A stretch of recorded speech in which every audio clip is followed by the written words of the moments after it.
Chapter 17. He turned back to his campsite and looked at the wreckage. He had a lot to do: rebuild his shelter, get a new fire going, find some food or get ready to find some food, make weapons, and he had to work slowly because his ribs hurt. First things first, he tried to find some dry grass and twigs, then peeled bark from a nearby birch to shred into a fire nest. He worked slowly, but even so, with his new skill, he had a fire going in less than an hour. The flames cut the cool, damp morning, crackled, and did much to bring his spirits up, not to mention chasing away the insect mosquitoes. With the fire going, he searched for dry wood.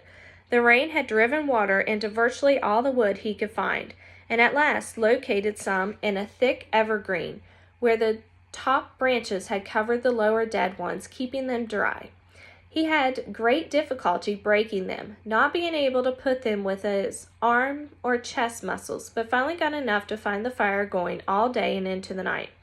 With that, he rested a bit, eased his chest, and then set about getting a shelter squared away. Much of the wood from his original wall was still nearby, and up in a back of the ridge he actually found a major section of the weave still intact. The wind had torn it out, lifted it, and thrown it to the top of the ridge, and Brian felt lucky once more that he had not been killed or more seriously injured, which would have been the same, he thought.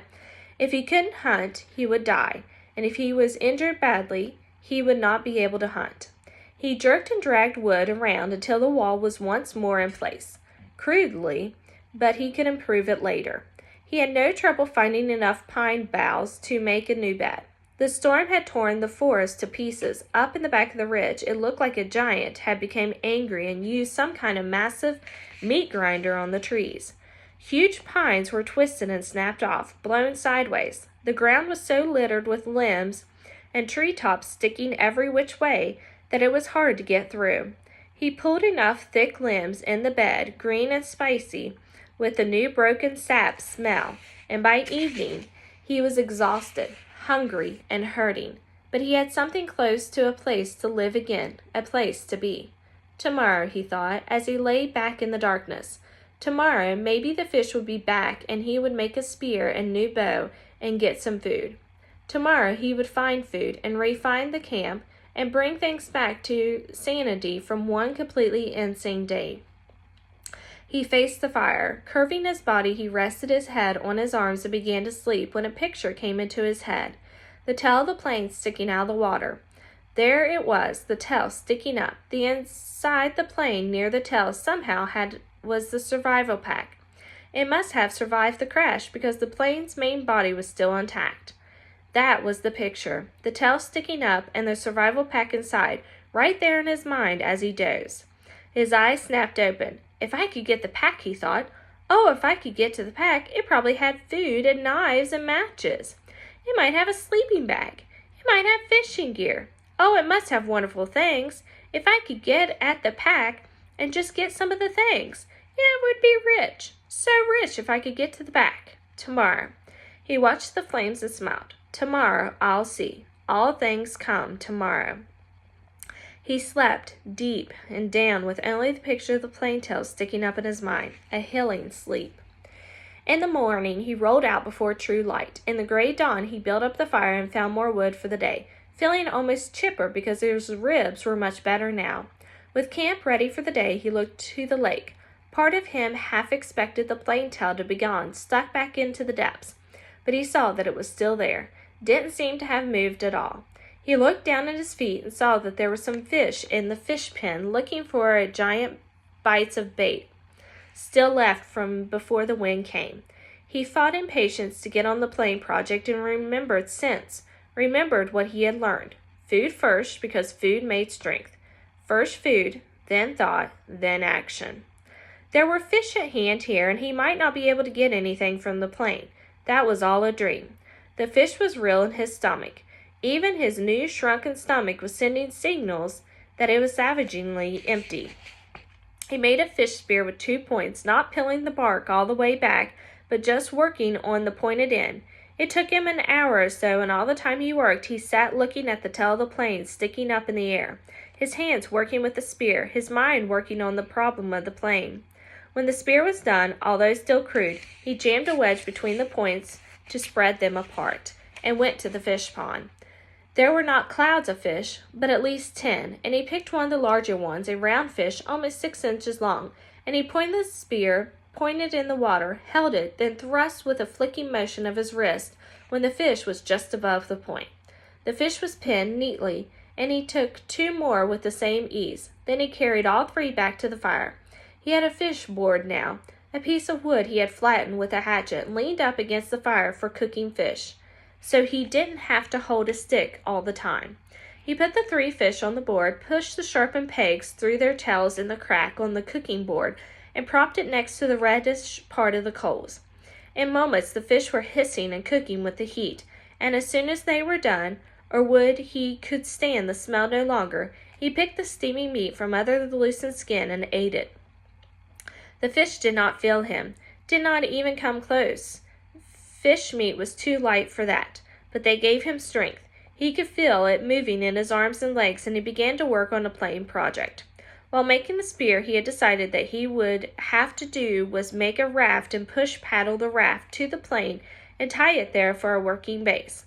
Somehow, he would have to get into the tail, inside the plane, rip or cut his way in, and however he did it, he would need an operating base of some kind, a raft, which he found ruefully was much easier said than done. There was plenty of logs around. The shore was littered with driftwood, new and old, tossed up and scattered by the tornado, and it was a simple matter to find 4 of them about the same length and pull them together.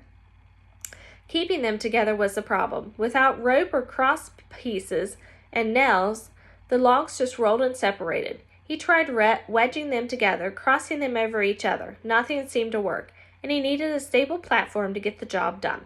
It was becoming frustrated, and he was momentarily lost of temper, as he would have done in the past, when he was the other person. At that point, he sat back on the beach, studied the problem again. Since he had to use his sense. That's all it took to solve problems, just sense. It came then. The logs had been selected were smooth and round and had no limbs. What he needed were logs with limbs sticking out.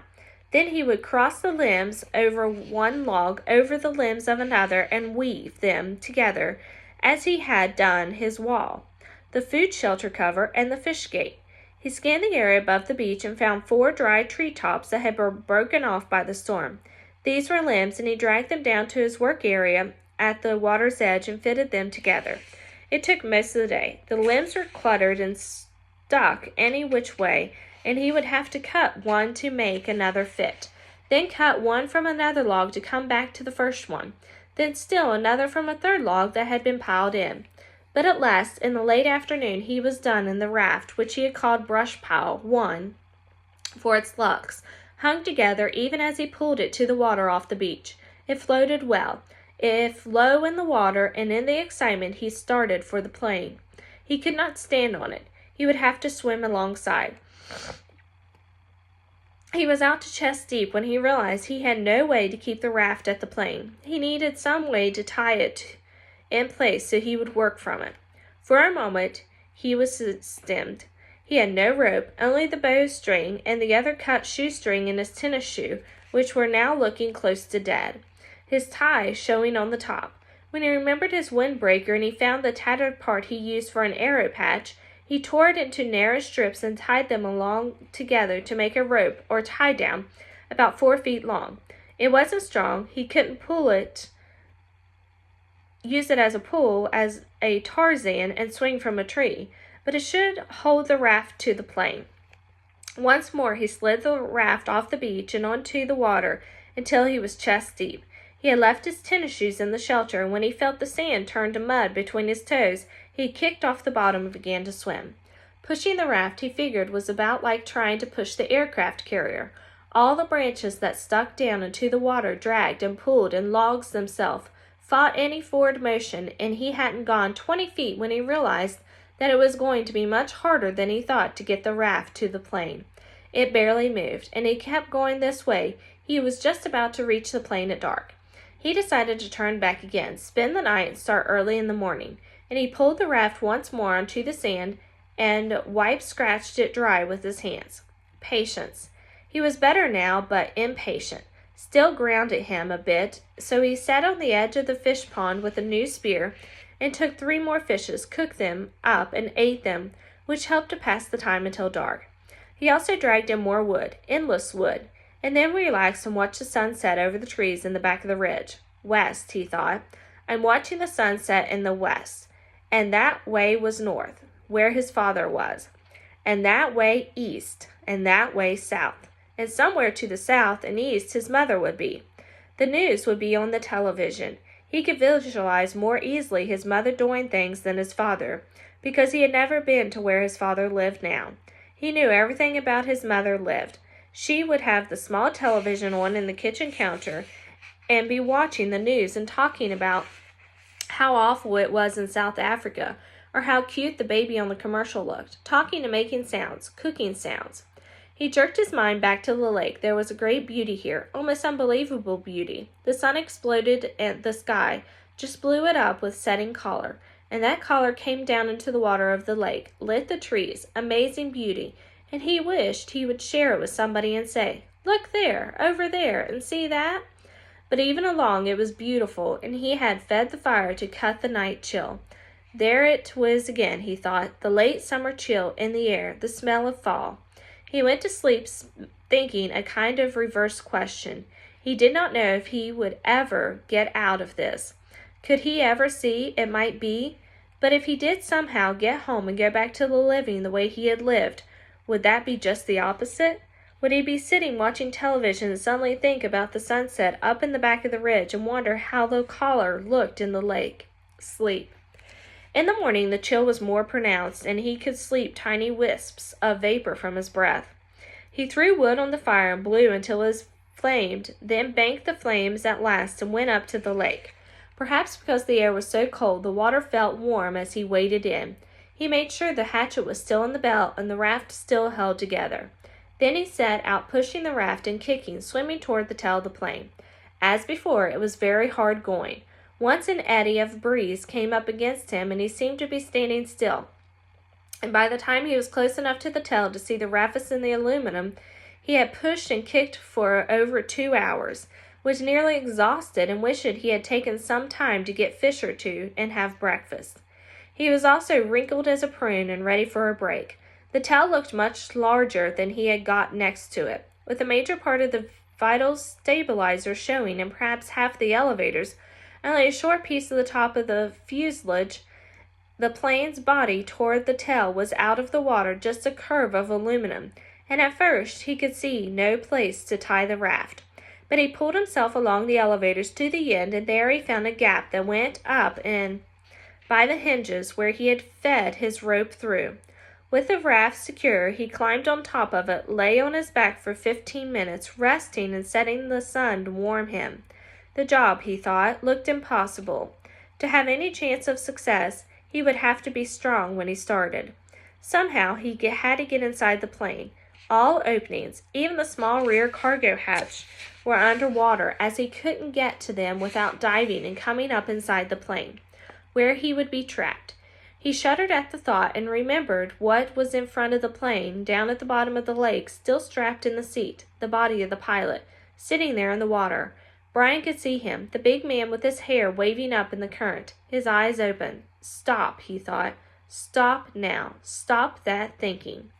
He was nearly at the point of swimming back to the shore and forgotten the whole thing, but the image of the survival pact kept him.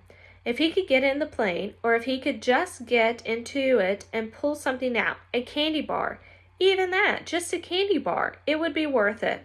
But how could he get inside the plane? He rolled off the raft and pulled himself around the plane. No openings. 3 times he put his face on the water and opened his eyes and looked down. The water was murky, but he could see perhaps 6 feet, and there was no obvious way to get in the plane. He was blocked.